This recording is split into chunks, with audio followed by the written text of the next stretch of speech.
Session is going to be recorded now.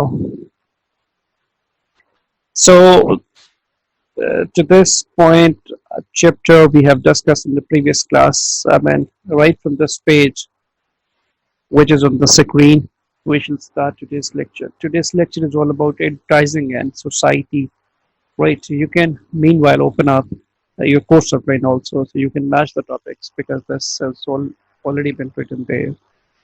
So chapter number 2 is advertising and society, ethics, regulations, and social responsibility. And if we discuss, because advertising is very common. Actually, today I'll go a bit fast and I'll try to cover maximum topics because uh, there is a lot more course we have to cover and there are few classes. So our speed for covering the course that would be high. So I shall go fast today. Right, discussing about the social or the ethical issues with advertising because advertising is a very common uh, invisible science today. I mean, you have been exposed with advertising almost every day. Whenever you see your mobile phone, there are different advertising messages. Whenever you watch YouTube, there are different ads. Whenever you watch anything on the Facebook, you are exposed with different kind of ads. Whenever you read any newspaper, there are different ads. Whenever you see television, there are different ads. Whenever you listen, FM radio, there are different ads. Whenever you travel on the roads outside, there are different billboards or banners and flexes displayed on the roads. That is known as outdoor media. So advertising is very visible. Advertising is very common, and it interacts with everybody on a daily basis, right? So there are different problems with advertising and the different critics. Critics are the people who criticize the bad things in the society that's happening. They took notice and they try to write down about those things and criticize those things. So critics, they say that there are two, three, four different ethical problems with advertising. One is advocacy. Advocacy is one of the ethical problems. Advocacy means it advocates the product's features. मैं अब थोड़ा सा उर्दू में भी इसको explain करता हूँ ताकि मुझे एक जनरल अंडरस्टैंडिंग बने. एडवोकेसी का मतलब होता है वकालत करना. तो एडवर्टाइजिंग क्या कर रही होती है? ये वकालत करती है अपनी प्रोडक्ट्स के बारे में, अपनी कंपनी के बारे में. और जो वकील होता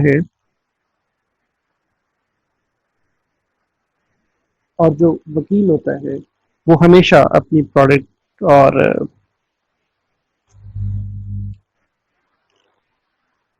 वो हमेशा अपनी जो प्रोडक्ट के, मतलब जैसे वकील है, वो एक पार्टी का वकील है, चाहे उसकी पार्टी ने कोई जुर्म किया है या नहीं किया, तो उसको यही कोशिश होती है कि जनाब मेरा जो पार्टी है वो बेकसूर है और इसको बरी कर दिया जाए, इसका कोई कसूर नहीं है, हालांकि उसने तो वारदात की होती है. इस तरीके से तो जो एडवर्टाइजिंग है, it always advocates the products features.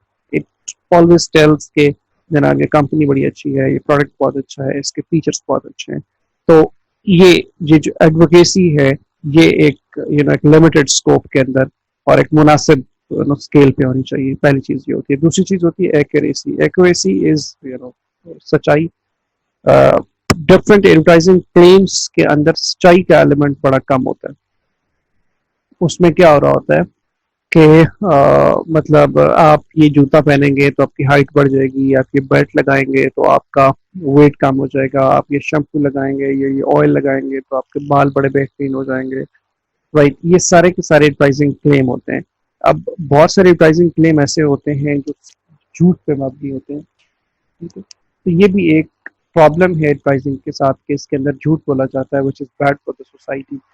तो क्रिटिक्स जो तनकीद निगार हैं वो ये कहते हैं कि एक्यूरेसी का एलिमेंट भी उसके अंदर इस तरीके से नहीं आना चाहिए.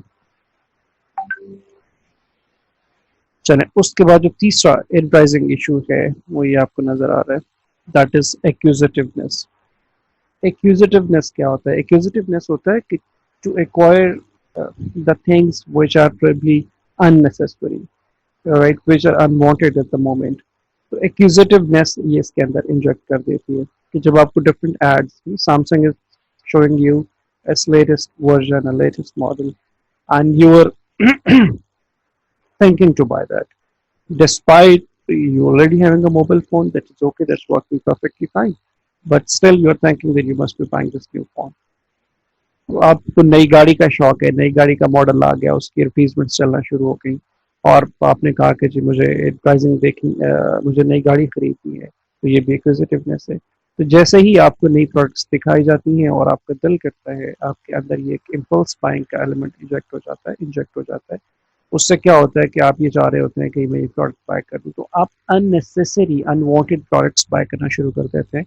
तो आपके कंज्यूमर बिहेवियर के अंदर एक्यूजेटिवनेस का एलिमेंट ज़्यादा आ जाता है। तो ये भी क्रिटिक्स के पॉइंट ऑफ व्यू से ये अच्छा नहीं है कि आप एक बंदे के कंज्यूमर बिहेवियर को बिल्कुल इरेशनल करते हैं और वैसी चीज़ें भी बाय करना शुरू करते हैं जिसकी उनको शायद अभी ज़रूरत नहीं है या उसको बाय नहीं करनी चाहिए। खवातीन जैसे होती हैं, मतलब एक उनके पास पर्स है तो उन 6 पर्स और खरीदते हैं, एक जूता है तो 10 जूते और खरीदते हैं। So this is acquisitiveness because whenever there is fresh arrival that is available on the stores, when people they rush towards that store and they try to grab their favorite things. Despite this, their wardrobe is already full with their favorite articles. तो ये एक्विजिटिवनेस वाली चीज है।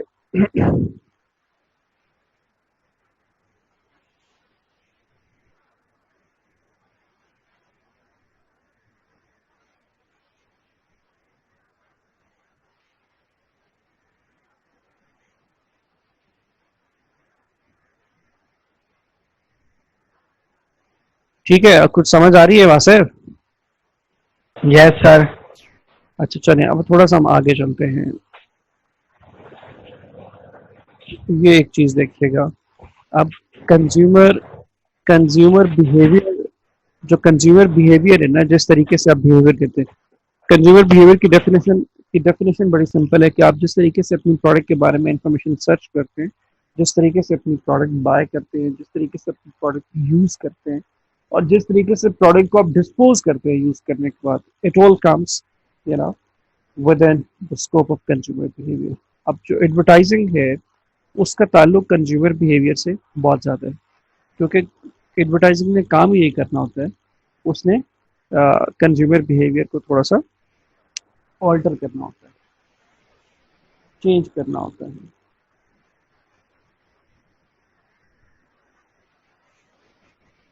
तो जो consumer behaviour है वो किन चीज़ों से मिलकर बनता है?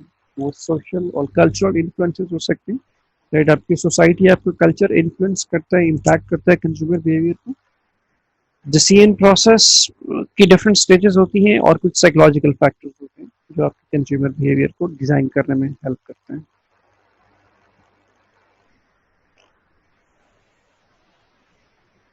अच्छा, अब सोशल और कल्चरल इन्फ्लुएंसेस क्या है? अब कल्चर इटसेल्फ वो डिजाइन करता है आपके कंज्यूमर बिहेवियर को। अब कल्चर क्या है?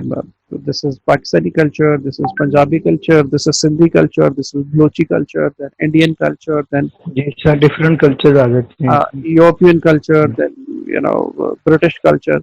तो जिस कल्चर में जिस तरीके से चीज़ें हो रही होती हैं, तो वो आपके कंज्यूमर बाइंग बिहेवियर, आप उस तरह की प्रोडक्ट्स, उस तरह के ड्रेसेस, उस तरह के फर्नीचर, उस तरह के घर, उस तरह की बिल्डिंग्स, वो आपकी फिर सारी की सारी सोच चीज़ों को बाय करने की, देखने की, यूज़ करने की उस कल्चर के मुताबिक हो जाती है।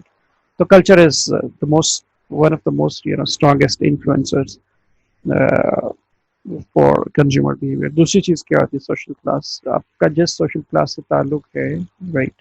तो अब जैसे आप एक मोहल्ले में रहें तो आप ज़रा और तरीके से बिहेव करते हैं, अगर आप एक कॉलोनी लाइफ गुजार रहे हैं तो वो ज़रा और तरीके से है, अगर आप वहाँ से निकल कर डिफेंस डीएचए की हाउसिंग सोसाइटी में रह रहे हैं, या आप बहरिया टाउन में रहते हैं, या आप सिटी हाउसिंग में आपने घर बनाया हुआ है, तो आपकी सोशल क्लास डिफरेंट है, ठीक है? तो आप अमीर के बच्चे हैं, आप गरीब के बच्चे हैं, आप बिजनेसमैन हैं, आप जॉब करने वाले हैं, तो जो भी आपकी क्लास है, तो class that already has certain deep rooted impacts on your personality and on your buying behaviour. तो रेफरेंस ग्रुप्स क्या होते हैं कि जो लोग आपको अच्छे लगते हैं, जिनके कहे हुए कि किसी बात का आपके ऊपर असर होता है, या जिनको आप फॉलो करते हैं, जिनको आप कॉपी करते हैं, जो लोग आपके आइडियल हैं, जो लोग आपके फेवरेट हैं, that is all your reference group. ठीक है, अभी ये देखें ना, ये पिछले दिनों में एग्जाम्पल ये दे रहा था कि सुशांत, वो जो इंडियन फिल्म एक्टर था, उसकी डेथ हो गई है, उसका सुसाइड उसने कर लिया। तो अब लोग जो हैं जिनका वो फेवरेट था या जो लोग उसको पसंद करते हैं, तो वो बहुत सारी इंफॉर्मेशन उसके बारे में वो फाइंड आउट कर रहे हैं और शेयर कर रहे हैं सोशल मीडिया पे कि जिसके ये हॉबीज थे, उसके ये शौक थे, वो इस तरह का इंसान था, वो इस तरह का कुछ करना चाहता था। ऑल दिस, इसका मतलब ये हुआ कि उसके मर्डर का या उसकी पर्सनैलिटी का यूं जो एक सडन डिमाइज हुआ है, उसका एक इम्पैक्ट आया आप लोगों की सोच के ऊपर, आप चीज़ों के ऊपर। जैसे आप सलमान खान बाल छोटे रखेगा तो आप बाल छोटे करेंगे, वो ब्रेसलेट पहनेगा तो आप ब्रेसलेट पहनेंगे, वो सिगरेट पिएगा तो आप सिगरेट पिएंगे, right? So this is how these are the reference groups. तो इसी तरीके से अब जो लोग हैं, लाइक ये क्या नाम है उसका, बहरिया टाउन वाले का, मलिक रियाज और उसकी फैमिली, उनका वो पिछले दिनों एक तरह वो स्कैंडल चलता रहा है। ये पैसे वाले लोग हैं, लोग इनको देखते हैं, लोग इस तरह की गाड़ियां बाय करना चाहते हैं, लोग इस तरीके से प्रॉपर्टीज बनाना चाहते हैं। सो आपका जो रेफरेंस ग्रुप है, डॉक्टर जाकिर नाइक एक बड़ा अच्छा स्पीकर है, Maulana Tariq Jameel, all these are the reference groups of people और पर्सनालिटीज जिनको आप कॉपी करते हैं, जिनकी कहीं भी बात का इम्पैक्ट आपके कंज्यूमर बिहेवियर पे आता है। मतलब कल को अगर मौलाना तारिक जमील कह रहे हैं कि जी पेप्सी पीना छोड़ दें, पेप्सी पीना हराम है, मैं एक चीज़ कह रहा हूँ, ठीक है, क्योंकि इसके अंदर ये चीज़ है, क्योंकि ये काफिर की बनाई हुई चीज़ है, क्योंकि इसका पैसा काफिर को जाता है, जस्ट गिविंग एन एग्जाम्पल। तो मुमकिन है कि बहुत सारे ऐसे जो एक टिपिकल इस्लामिक माइंडसेट के लोग हैं और who are the die hard fans of Maulana Tariq Jameel Saab, so they would stop drinking Pepsi and the Coke. So this is how a reference group that uh, impacts your buying behavior. Family, जिस family से आपका ताल्लुक होता है, right, उस family में जाहिर सी बात है, बाप जिस तरह का है उस तरह के बच्चे, उस तरह की जिस तरह की वालदा है उस तरह की बेटियां, और एक फैमिली का भी एक पूरा इम्पैक्ट होता है आपकी पर्सनैलिटी के ऊपर। Then demographics is all about your population study at the different parameters of the characteristics of your population, like your age, your gender, your income, all this comes under demographics. And we have already discussed that all these factors, they have sort of impacting your consumer behavior. Geography means where are you living? Where is your geographic area? I mean, you're living in Punjab, you're living in Sindh, you're living in Karachi, you're living in Islamabad. So the people uh, living in different cities, they have different kind of behaviors. So all these factors, they come up with certain impact on your behavior, right? And they design your behavior and they alter your behavior and they influence your behavior, whatever you can say. So this is how advertising shows the culture, the social class, the reference groups, and the different ads, so that it would successfully, well, you know, or it can desirably influence your behavior. Another thing is the decision process. How do you decide to buy, to take a different products? The first stage is deep tracking. You know, आप पानी पीते हैं जब आपको प्यास लगी होती है, आप नया फ़ोन खरीदते हैं जब आपको फ़ोन की ज़रूरत होती है, आपको नया जूता चाहिए जब आपको नए जूते की ज़रूरत होती है। The need recognition is the first step. That's very basic decision model. You might have gone through this basic course like principles of marketing somewhere in first or second semester.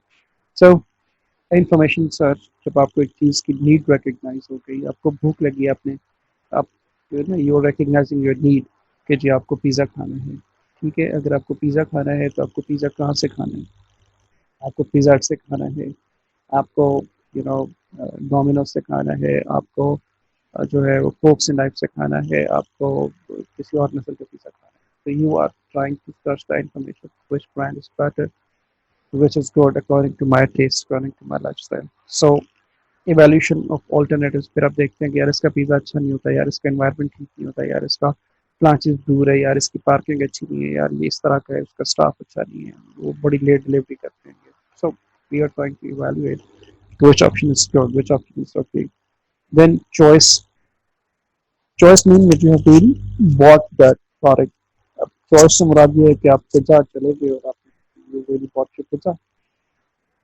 Then post-purchase evaluation. Post-purchase means when you have purchased, when you have bought, when you have eaten, right, your product, और उसके बाद आप feel कर रहे हैं कि यार pizza खाया मज़ा आ गया, या पिज़्ज़ा खाया मज़ा नहीं आया, what ever you feel, it could be positive, it could be negative. तो ये सारी चीज़ें भी आपका बिहेवियर को करती हैं, this is how you decide. समझ आ रही है? Yes, sir. तीसरी चीज क्या है, तीसरी चीज क्या होती है जी, साइकोलॉजिकल इन्फ्लुएंसर्स के आपकी नफ्सियात, साइकोलॉजी का, साइकोलॉजी का बड़ा साइकोलॉजी का बड़ा इम्पैक्ट होता है आपकी पर्सनैलिटी के ऊपर। ऑफ कोर्स इंसान है, इंसान की एक नफ्सियात है, उसका दिमाग है, उसकी सारी चीज़ें, तो इसका जो है वो बड़ा इम्पैक्ट है। अब साइकोलॉजी में, कंज्यूमर साइकोलॉजी की जब हम बात करते हैं तो इसके अंदर उसका परसेप्शन है, उसका लर्निंग है, उसका मोटिवेशन है, उसका एटीट्यूड है, उसका लाइफस्टाइल है, उसके साइकोग्राफिक्स हैं, इन सारी चीज़ों का इम्पैक्ट है। ऑफ कोर्स अमीरों के बच्चे, उनकी परसेप्शन, उनकी लर्निंग, उनका लाइफस्टाइल, उनकी साइकोलॉजी ज़रा डिफरेंट होती है। ठीक है, वो उनके दिमाग में एक आकड़, उनके दिमाग में एक पैसा, उनके दिमाग में एक इन सारी चीज़ों का नशा होता है। गरीब आदमी जो होता है उसका सेल्फ रिस्पेक्ट कम होता है, उसका सेल्फ एस्टीम कम होता है, क्योंकि उसने वो सारी चीज़ें देखी नहीं होती। सो दिस इज हाउ। चलिए, परसेप्शन क्या है, how do you perceive sometime. आप मोबाइल फ़ोन की परसेप्शन क्या है आपके नज़दीक, फिर सैमसंग किस तरह का ब्रांड है, how do you perceive that brand. फिर मैं एप्पल की बात करता हूँ तो आप आईफोन की ब्रांड परसेप्शन क्या है। मैं BMW की बात करता हूँ तो उसकी डिफरेंट होगी, सुजुकी की डिफरेंट होगी, होंडा की डिफरेंट होगी, टोयोटा की डिफरेंट होगी। जो टोयोटा के यूज़र हैं वो कहते हैं जी हमने टोयोटा बाय करनी है, जो होंडा के यूज़र होते हैं वो कहते हैं जी हमने होंडा बाय करनी है। तो this is how they perceive the product differently. वो कहते हैं जी Honda is a smart car, वो टोयोटा की बात करते हैं, वो कहते हैं कि जी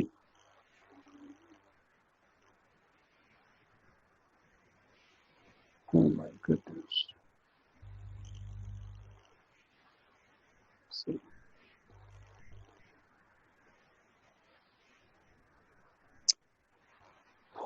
तो जो लोग होंडा के होते हैं यूजर्स, वो कहते हैं जी होंडा की स्मार्ट गाड़ी होती है, इसकी रोड ग्रिप अच्छी है। जो जो टोयोटा के यूजर्स होते हैं वो कहते हैं जी ये गाड़ी बड़ी ड्यूरेबल होती है। So they have different perception. Perception leads towards the learning. जब तक आपकी एक चीज़ के बारे में परसेप्शन नहीं बनती, तब तक आप जो है वो उस चीज़ के बारे में लर्न नहीं कर सकते। राइट, आप चीज़ों को पहले देखते हैं, एक्सपोज होते हैं, फिर आप चीज़ों को लर्न करते हैं। फिर मोटिवेशन क्या होती है कि आप you are motivated to buy that, you are motivated to perform that, you are motivated. मैं कहता हूँ ना कि आप अगर जाते हैं फॉर एग्जांपल, वो क्या नाम है उसकी, पहलवान की कढ़ाई खाने, जो झांग बाजार वाला है।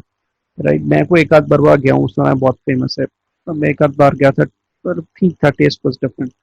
तो लोगों की बड़ी लोगों की बड़ी मोटिवेशन होती है कि जी वो पहलवान की कढ़ाई खानी है। पहलवान की कढ़ाई खाने में लोगों की मोटिवेशन क्या है? अच्छा, वहाँ का टेस्ट बड़ा यूनिक होगा। राइट, वहाँ मतलब आप देखेंगे कि लोग जो है वो जब रात ज़्यादा हो जाती है, ज़्यादा टाइम हो जाता है, ठंड बाजार बंद हो जाता है, तो उस बाजार के अंदर ही कुर्सियाँ लगा के लोग बैठे होते हैं। गर्मियों में चले वहाँ पर मतलब थोड़ा सा माहौल बेहतर होता है, और सारे वो जो फूडीज और फूड लवर लोग होते हैं वो सारे वो बैठ के कर रहे होते हैं। एंड टेस्ट इज डिफरेंट, वो फ्रेश बनाता है, आपके सामने ला के रखता है। राइट, और उसकी वो सारी चीज़ें। तो दिस इज हाउ जो लोग हैं वो एक स्पेसिफिक रेस्टोरेंट पे खाना खाने जाते हैं, वो एक स्पेसिफिक ब्रांड को पहनते हैं, वो एक स्पेसिफिक एयरलाइन से ट्रेवल करते हैं, तो उनकी मोटिवेशन उसके लिए डिफरेंट होती है। ठीक है, मतलब वो जो अमीर आदमी है, जो गरीब आदमी है वो टीवी देखता है, जो अमीर आदमी है वो नेटफ्लिक्स देखता है। ठीक है, जो गरीब आदमी है वो सस्ता फ़ोन चलाता है, जो अमीर आदमी है वो 2.5 लाख रुपए का फ़ोन चलाता है। जो गरीब आदमी है उसकी मोटिवेशन है कि उसको घड़ी चाहिए, उसने वहाँ से टाइम देखना है। जो अमीर आदमी है टैग हeuer की वॉच पहननी है जो 5 लाख रुपए की आनी है। Right, so motivation is different. Next is attitudes, जाहिर सी बात है एटीट्यूड टुवर्ड्स प्रोडक्ट, तो हर बंदे की अपनी साइकोलॉजी है। गरीब आदमी, मैं ये नहीं कहता गरीब नेवर मीन्स कि वो गरीब, मतलब एक कम पैसे वाला बंदा जो है और एक ज़्यादा पैसे वाले बंदा के, so they have different attitudes. Same as the case with lifestyle. Lifestyle is again determined with your, the amount of money in your pockets. Your lifestyle is determined. The family you belong to. Your lifestyle is determined. The area you live in. अब आप मतलब आपको दुनिया के किसी, मैं Japan गया था तो जापान के लोगों का लाइफस्टाइल बड़ा अजीब था। Right, when I was in UAE तो दुबई में खवातीन और लोगों की और चीज़ें थी। मैं when I was in England, तो इंग्लैंड में जिस चीज़ों का मैंने देखा कि मैनचेस्टर के लोग क्या करते हैं शाम में, बर्मिंघम में क्या होता है, ऑक्सफोर्ड में क्या होता है, लंदन में क्या होता है। तो वो ये सारी चीज़ों के हर एरिया के हर लोगों का, उनके based on the area, based on the money and the social class and based on the geographic locations, उनके different बने होते हैं lifestyle, psychographic, all these factors that are related to your psychology। तो ये सारी चीज़ें जो हैं इनका एक इम्पैक्ट आ रहा होता है आपका consumer behaviour. This is how your consumer behaviour is influenced. चले मूविंग टुवर्ड्स अनदर थिंग. ये एक और है, इसको हम बोलते हैं वेल्स मॉडल. अच्छा मुझे इसको थोड़ा सा बड़ा कर लेते हैं.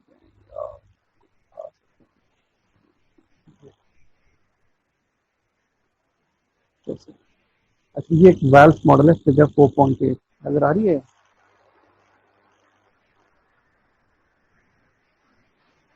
तो भाई सो गए हैं सब लोग. Yes, sir. अरे What is अच्छा यार वासिफ, सिर्फ 12-13 लोग बैठे हैं, बाकी आवाम किधर है? बाकी सर अभी सोए नहीं उठे.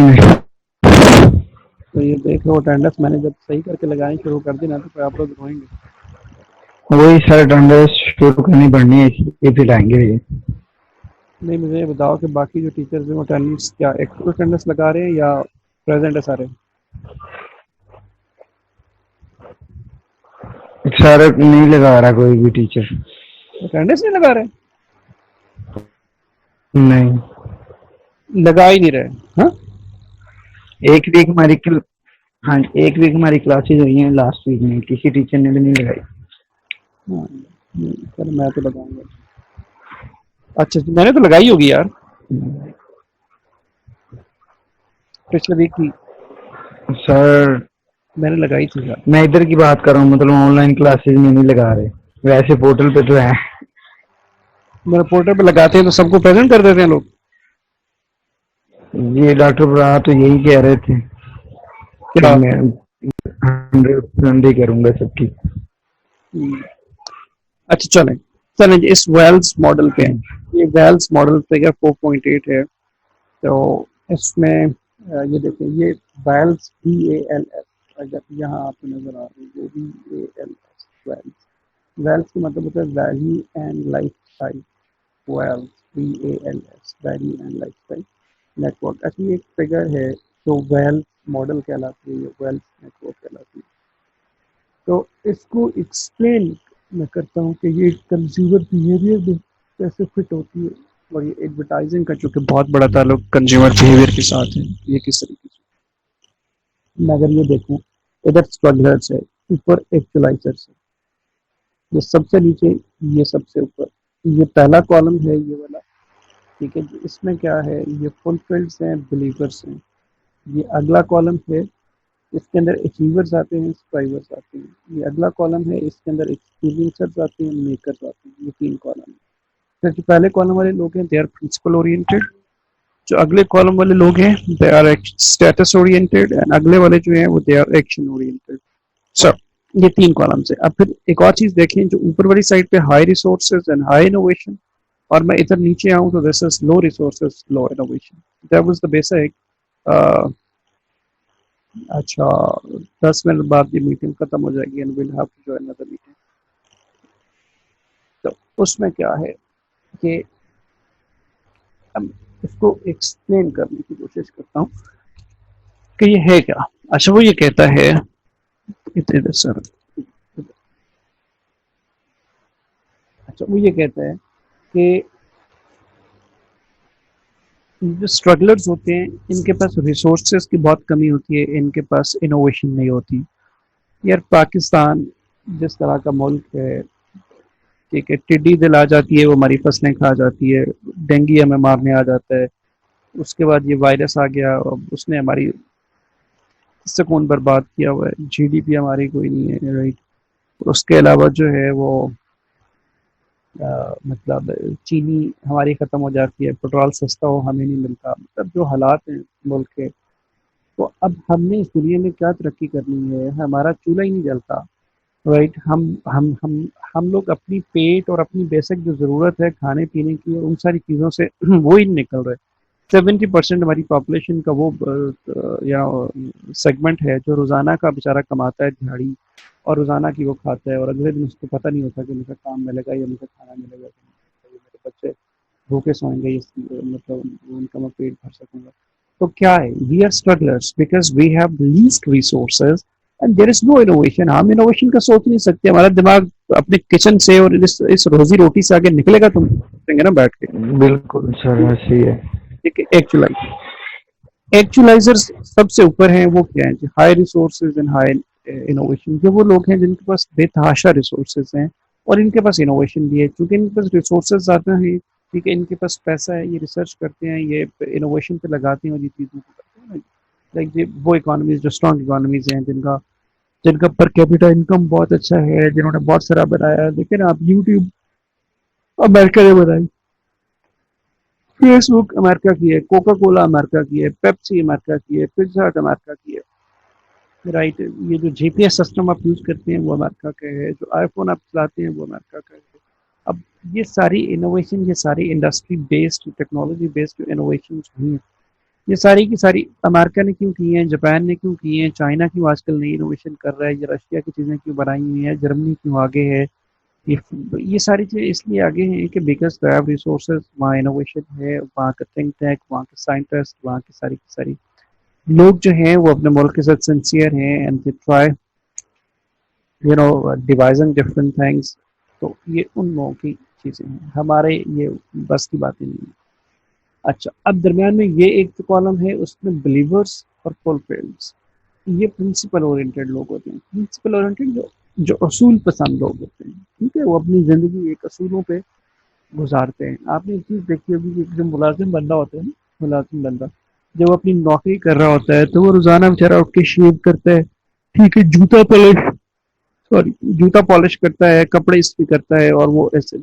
और जब ये लोग ये कर, अब एक बंदे ने 40 साल की नौकरी की, 40 साल की उसकी ये रूटीन रही है कि उसने सुबह 9 बजे ऑफिस आना है या 8 बजे ऑफिस आना है, शाम 5 बजे तक आना है। अब वो लोग जब रिटायर भी हो जाते हैं ना, तो वो क्या करते हैं, वो ऐसे ही उठेंगे सुबह, शेव बना के, कहीं भी नहीं जाना, तैयार होके जूता पॉलिश करके अखबार पढ़ के बैठे रहेंगे, राइट।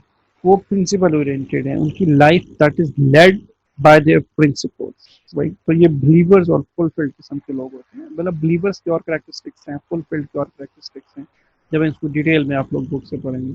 अच्छा, अगला कॉलम जो है वो स्टेटस ओरिएंटेड है, इसमें स्ट्राइवर्स हैं और अचीवर्स हैं, ठीक है। अब ये स्टेटस ओरिएंटेड वो लोग हैं जिनके लिए स्टेटस बड़ा इंपॉर्टेंट होता है। मतलब वो खाना खाने जाएंगे तो वो एक बेहतर और महंगे रेस्टोरेंट में जाएंगे, वो सस्ते रेस्टोरेंट में खाना खाने नहीं जाएंगे। अब वो अगर कपड़ा पहनेंगे तो वो महंगा पहनेंगे, वो सस्ता नहीं पहनेंगे, राइट। वो because they are always conscious about their status. वो मतलब भूखे मर जाएंगे लेकिन वो खाना अच्छे रेस्टोरेंट से खाएंगे, क्योंकि उनको ये लगता है कि मैं कौन हूँ। उनका सेल्फ रिस्पेक्ट, सेल्फ स्टीम ज़्यादा है, और दे बिलीव के यार मैं तो फलां चौधरी साहब का बेटा हूँ, मैं फलां राना साहब का बेटा हूँ, मैं फलां एरिया में रहता हूँ, तो मैं ये काम नहीं कर सकता, ये चीज़ मेरे स्टेटस के मुताबिक नहीं। जबकि जो थोड़ा सा गरीब आदमी होगा, ठीक है, जिसने ये सारी चीज़ें नहीं देखी, वो उसको काम करने में को और महसूस नहीं करेगा। अगली चीज क्या है, that is action oriented. Action oriented वो लोग होते हैं, अगेन जो ऊपर है ना, ऊपर वाली साइड पे ये देखें ना, एक्सपीरियंसेस, अचीवर्स, फुलफिल्ड्स ऊपर हैं, मेकर्स, स्ट्राइवर्स, बिलीवर्स नीचे हैं। जो ऊपर वाली साइड पे जैसे जैसे हम जाएंगे रिसोर्सेज बढ़ते जाएंगे, इनोवेशन बढ़ती जाएगी। जैसे जैसे नीचे आएंगे रिसोर्सेज, इनोवेशन कम होती जाएगी। तो ये लोग हैं एक्शन ओरिएंटेड। एक्शन ओरिएंटेड वो लोग होते हैं जो कुछ करने पे बिलीव करते हैं, वो एक्सपीरियंस करते हैं, वो कहते हैं जी लेट्स ट्राई दिस, मैं नया काम करता हूँ, कोई नई इनोवेशन करता हूँ, कोई नया पंगा लेता हूँ, कुछ नया करता हूँ। और फिर इन सबसे ऊपर एक्चुअलाइजर्स होते हैं जो सेल्फ एक्चुअलाइजेशन करते हैं। ये वो लोग होते हैं, जैसे मैं एक एग्जांपल देता हूँ इमरान खान की। इमरान खान आज पाकिस्तान के हिसाब से, मैं उसको पॉलिटिक्स नहीं डिस्कस कर रहा, वो अच्छा लीडर पाकिस्तान की पॉलिटिक्स के हिसाब से है नहीं है, मुझे इस चीज़ का नहीं पता, उसके क्या प्रॉब्लम्स हैं, इकोनॉमी किस तरीके की है, मुल्क कैसा है, वो सारे इमरान खान जानता है, उसकी वो सारी चीज़ जानता है। मैं इमरान खान को एज अ फिगर है, इमरान खान को as a model, Imran Khan को as a human being, based on his achievements पे बात करता हूँ, तो वो सेल्फ एक्चुअलाइजेशन की स्टेज।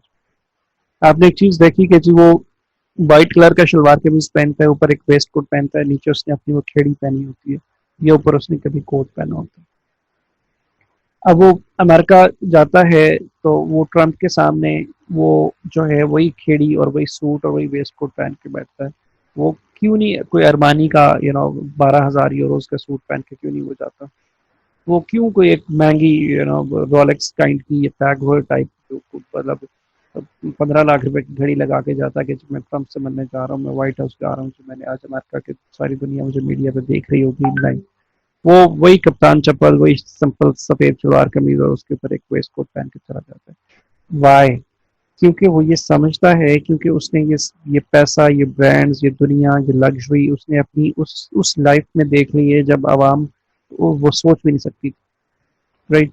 उसका ही वाज बॉर्न स्टार, तो वो बरतानिया में रहना, बरतानिया में उसकी शादी हो जाना, फिर वो गोल्डस्मिथ फैमिली जहाँ उसकी शादी हुई, तो मतलब उसने क्या प्लेन्स, क्या महल, क्या ये सारी चीजें उसने देख ली हैं। अब वो मतलब ना उस एक्चुअलाइजेशन को अगर आप अंडरस्टैंड करें, वो उस चीज पे, उस चीज से उसको कोई फर्क नहीं पड़ता कि मैंने कोई $50,000 का सूट पहना हुआ है या मैंने कोई 5,000 पाकिस्तानी रुपए का सूट पहना हुआ। That does not matter. Imran Khan himself is bigger than brands. Imran Khan himself is bigger than, his personality is bigger than brands.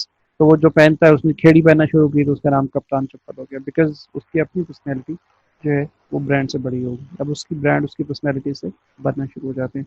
So these are actualization. ये जो टॉप मोस्ट लेवल पे चले जाते हैं, मतलब वो लोग जिन्होंने सब कुछ देख लिया है, राइट, वो एक्शन ओरिएंटेड से भी अगली स्टेज पे चले गए। उनको समझ आ गई कि यार ये दुनिया क्या है। और स्ट्रगलर उसका बिल्कुल एक एक्सट्रीम है। ये वो लोग हैं जो सबसे नीचे हैं। ये उसका अपोजिट है, ये उसका रिवर्स है। इनके पास कोई रिसोर्सेज नहीं है, इनकी कोई इज्जत नहीं है सोसाइटी में, ये कुछ भी नहीं है, ठीक है। इनको गालियां पड़ती हैं, इनको धक्के पड़ते हैं, ये ठुकराए हुए लोग हैं, और ये बेचारे वो मेहनत मजदूरी करके अपनी दिहाड़ी कमाने वाले लोग हैं। सो this is how this goes on. चलिए इसको भी एक जल्दी से गो थ्रू कर लेते हैं कि ये कुछ है, लाइक अगर हम करें low and high involving decision process, कि आपका जो कंज्यूमर बिहेवियर है, जो आपका कंज्यूमर है, वो यूजली दो तरह के डिसीजन ले रहा होता है। खवातीन में से कौन अवेलेबल है? बीनिश मुझे नजर आई थी, ठीक है, और वो दूसरी मैडम जो जी सर, बिनीश है जो है गई हुई है क्लिनिक मेडिसिन लेने के लिए। क्या हुआ, कोरोना तो नहीं हो गया? नहीं, वो उसकी तबीयत नहीं ठीक, अभी उसका मैसेज आया, मैंने उसको बोला था उधर ज्वाइन कर लो, कह रही थी एंड फ्री मेरी घर पड़ी है, तो वो समझ भी नहीं लगी। अभी मैंने लेक्चरिंग लिया स्टार्ट से, तो इसलिए। चले चले चले, नो प्रॉब्लम। बीनिश किधर है? बीनिश जरा मेरे से बात करो। अस्सलाम वालेकुम सर। बीनिश तुम पिछली क्लास में, वालेकुम अस्सलाम। बीनिश पिछली क्लास में अब नहीं थी ना? Yes sir. नहीं, पिछली क्लास में नो सर। हाँ अब नहीं थी। चले, ये आपको नजर आ रहा है स्क्रीन पे? क्या नजर आ रहा है? Yes sir. क्या नजर आ रहा है मुझे बताएं। सर नो इन्वॉल्वमेंट और हाई इन्वॉल्वमेंट। हाँ ठीक है। आप अपने मोबाइल फोन से या लैपटॉप से हैं आप? Sir mobile. अच्छा, मोबाइल यूज करते हैं। चलें, राइट, ठीक है, बस हमें हलवा कर दें, राइट, आप ओके। माइक को ऑफ कर दें। हाँ जी, चलें जी। ये भी एक ना low and high involvement decision process होते हैं। लो इन्वॉल्वमेंट वो होता है जहाँ आपकी इन्वॉल्वमेंट ज़ाहिर कम है, जहाँ पैसा कम है, जहाँ एनर्जी कम है, जहाँ आपको कोई खतरा नहीं पड़ रहा और रूटीन में आप चीज़ें बाय कर लेते हैं। लाइक के लिए नीड रिकग्निशन होती है, इवैल्यूएशन